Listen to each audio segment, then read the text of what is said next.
ഹോസ്പിറ്റലിലേക്ക് ട്രാൻസ്ഫർ ചെയ്യപ്പെട്ടത് 30 പേരാണ്.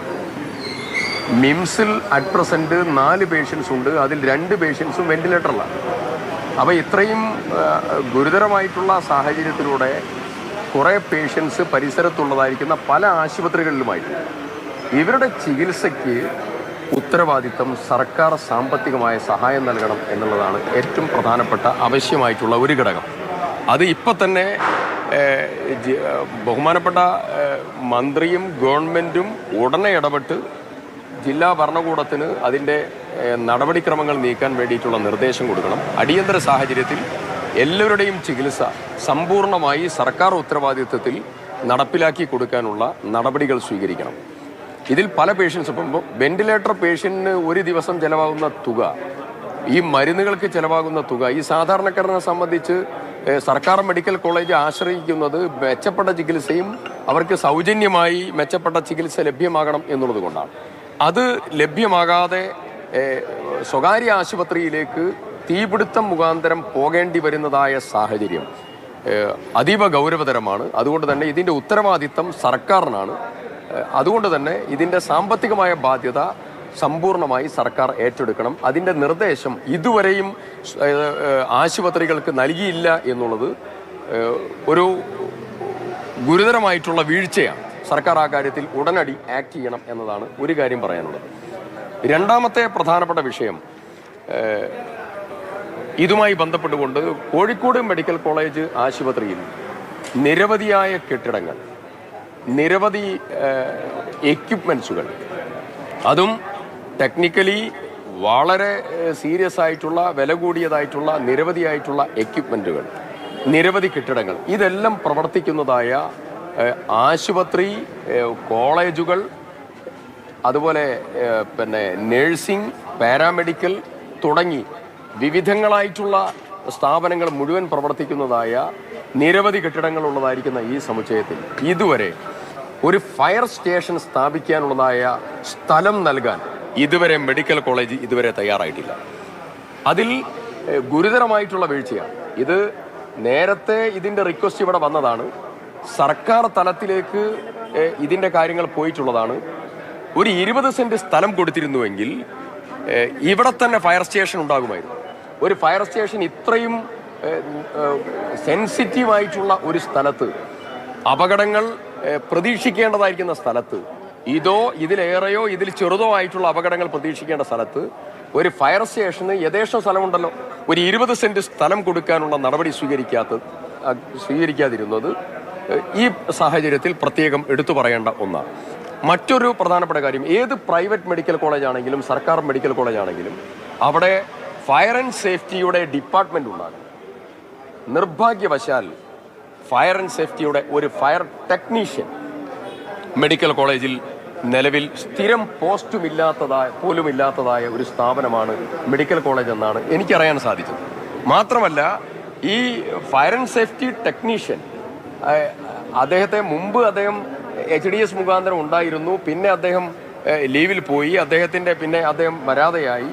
ഇപ്പോൾ ആ പോസ്റ്റിൽ ആരെയോ ഇന്നലെയോ ഇന്നും മറ്റോ നിയമിക്കാനുള്ള നടപടികളാകുന്നു എന്നുള്ളതായിരിക്കുന്ന വിവരം കേൾക്കുന്നു. എനിവേ, ഫയർ ആൻഡ് സേഫ്റ്റിയുടെ കാര്യത്തിൽ മെഡിക്കൽ കോളേജിൻ്റെ ഭാഗത്ത് നിന്ന് അതീവ ഗൗരവതരമായിട്ടുള്ള വീഴ്ച ഉണ്ടായിട്ടുണ്ട്.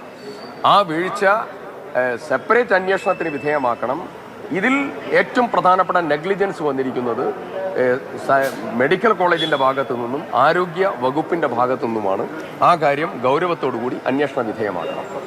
മറ്റൊരു പ്രധാനപ്പെട്ട കാര്യം, ഈ മരണവുമായി ബന്ധപ്പെട്ടുകൊണ്ട് മരണത്തിലേക്ക് നയിച്ചതായിരിക്കുന്ന വിഷയങ്ങളെ സംബന്ധിച്ച് ഒരു ഉന്നതതല അന്വേഷണത്തിന് സർക്കാർ തയ്യാറാണ്. ആ അന്വേഷണത്തിലൂടെ കാര്യങ്ങൾ മുഴുവൻ വെളിപ്പെടട്ടെ. എന്താണ് യഥാർത്ഥ കാരണം എന്നുള്ളത് പുറത്തു വരട്ടെ. ഒരു കാര്യം ഞാൻ പറയാൻ ആഗ്രഹിക്കുന്നു. നസീറ എന്ന് പറയുന്ന പാവപ്പെട്ട ഹതഭാഗ്യ, ഇന്നലെ അവർ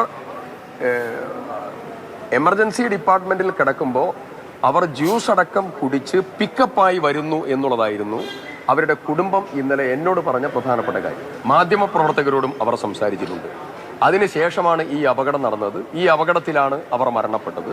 പല കുടുംബങ്ങളും ഈ കാര്യം പറയുന്ന സാഹചര്യം ഉണ്ടായിട്ടുണ്ട്. ആ സാഹചര്യത്തിൽ ഈ വിഷയത്തെ സംബന്ധിച്ച് ഒരു ഉന്നതതല അന്വേഷണവും അതിൽ മരണപ്പെട്ട കുടുംബങ്ങളെ സഹായിക്കാനുള്ള നടപടികൾ സർക്കാർ ഭാഗത്ത് നിന്ന് ഉണ്ടാകണം എന്ന് സർക്കാരിനോട് വിനീതമായി ആവശ്യപ്പെടും. 3 പേർ മരിച്ചെന്ന കാര്യം ആദ്യമേ ഉന്നയിച്ചത് ഏതാ 3 പേര് മരിച്ചു എന്നൊരു കാര്യം ആദ്യം ഉന്നയിച്ചത് ഒരു മിനിറ്റ് എന്താ പറഞ്ഞേ? സംഭവത്തിന്റെ ഉത്തരവാദിത്വം സ്വാഭാവികമായിട്ടും ഹെൽത്ത് ഡിപ്പാർട്ട്മെന്റ് ആണല്ലോ, മെഡിക്കൽ കോളേജ് ആണല്ലോ. അപ്പോൾ ഒന്ന് ഫയർ ആൻഡ് സേഫ്റ്റി, 2 ഇത്തരം സാഹചര്യത്തിൽ വരുമ്പോൾ ഇവാക്യുവേഷൻ ഉള്ളതായിരിക്കുന്ന സിസ്റ്റം എമർജൻസി ഡിപ്പാർട്ട്മെന്റിൽ കൃത്യമായിട്ടുണ്ടാവണം. ആ ഇവാക്യുവേഷൻ സിസ്റ്റം അവിടെ ഉണ്ടായിരുന്നില്ല. അവിടെ വാതിൽ പൊട്ടിക്കേണ്ടതായിരിക്കുന്ന സാഹചര്യം വരെ വന്നു എന്ന് രോഗികളുടെ ബന്ധുക്കൾ പറയേണ്ടതായ സാഹചര്യം. അപ്പോൾ ഇതിനെക്കുറിച്ചൊക്കെ അന്വേഷിക്കട്ടെ.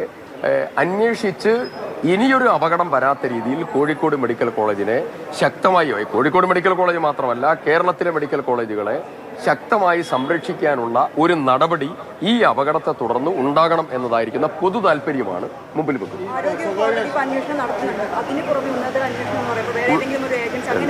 അല്ല, പ്രാഥമികമായിട്ടുള്ള അന്വേഷണത്തിന്റെ അടിസ്ഥാനത്തിൽ വെളിവാകുന്ന കാര്യത്തെ സംബന്ധിച്ച് കൃത്യവും വ്യക്തവുമായിട്ടുള്ള തീരുമാനം ഉണ്ടാവണം.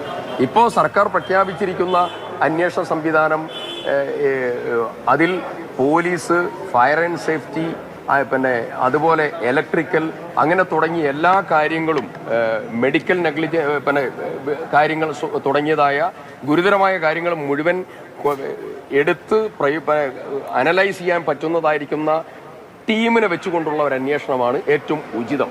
അത് സർക്കാരാണ് തീരുമാനിക്കേണ്ടത്. ഞങ്ങൾ ഞങ്ങളുടെ നിർദ്ദേശങ്ങൾ മുമ്പോട്ട് വെക്കുന്നു. ഈ കാര്യത്തിലുള്ള തീരുമാനം സർക്കാരിന്റെ ഭാഗത്തു നിന്ന് പ്രതീക്ഷിക്കുക. ഇപ്പോൾ സ്വകാര്യ ആശുപത്രികളിൽ ഇപ്പം കുറേ ആൾക്കാർ അഡ്മിറ്റ് ചെയ്തിട്ടുണ്ട്. ഇവർക്ക് പെട്ടെന്ന് സഹായം നൽകുന്നത് എന്താണ് അതിനെ കുറിച്ച്? അല്ല, ഒരു പ്രശ്നമില്ലല്ലോ. അപ്പം ജില്ലാ ഡിസാസ്റ്റർ മാനേജ്മെന്റ് അതോറിറ്റിയുടെ ചെയർമാൻ ജില്ലാ കളക്ടറാണ്. ജില്ലാ കളക്ടർക്ക് ഉചിതമായ തീരുമാനം ഇപ്പോൾ എടുക്കാം. സർക്കാർ ഒരു നിർദ്ദേശം കൊടുത്താൽ മതി. DDMA ചെയർമാൻ എന്നുള്ള നിലക്ക് ജില്ലാ കളക്ടർക്ക് അടിയന്തര തീരുമാനം ഇപ്പോൾ എടുക്കാം. ഇതിന്റെ ചികിത്സ സംബന്ധിച്ചതായിരിക്കുന്ന സാമ്പത്തികം സർക്കാർ വഹിക്കും, ജില്ലാ DDMA വഹിക്കും. ഒരു ചെറിയതായിരിക്കുന്ന തീരുമാനം മതി. ആ തീരുമാനം സർക്കാർ എടുക്കണം. അല്ലെങ്കിൽ കളക്ടർ, ജില്ലാ ഭരണകൂടത്തിന് എടുക്കാം, ഹെൽത്ത് ഡിപ്പാർട്ട്മെന്റ് എടുക്കാം. അതിനൊരു ഫോൺ കോളിന്റെ കാര്യമുള്ളൂ. അത് കാര്യം സർക്കാർ തീരുമാനിക്കണം. അപ്പോൾ ഇവരൊക്കെ പ്രൈവറ്റ് ആശുപത്രിയിലേക്ക് പോകേണ്ടി വരും. അപ്പം 10 പേർ ഇക്ര ആശുപത്രി, കോഴിക്കോട് മെഡിക്കൽ കോളേജിൽ സംഭവിച്ച കാര്യങ്ങളെ പറ്റി, എന്താണ് ഉണ്ടായത്, അതിന്റെ വീഴ്ചകളെ പറ്റി, ഇനി എന്ത് ചെയ്യണം എന്നതിനെ പറ്റിയുള്ള കാര്യങ്ങളെ പറ്റിയാണ് ടി സിദ്ദിഖ് MLA വിശദീകരിച്ചത്.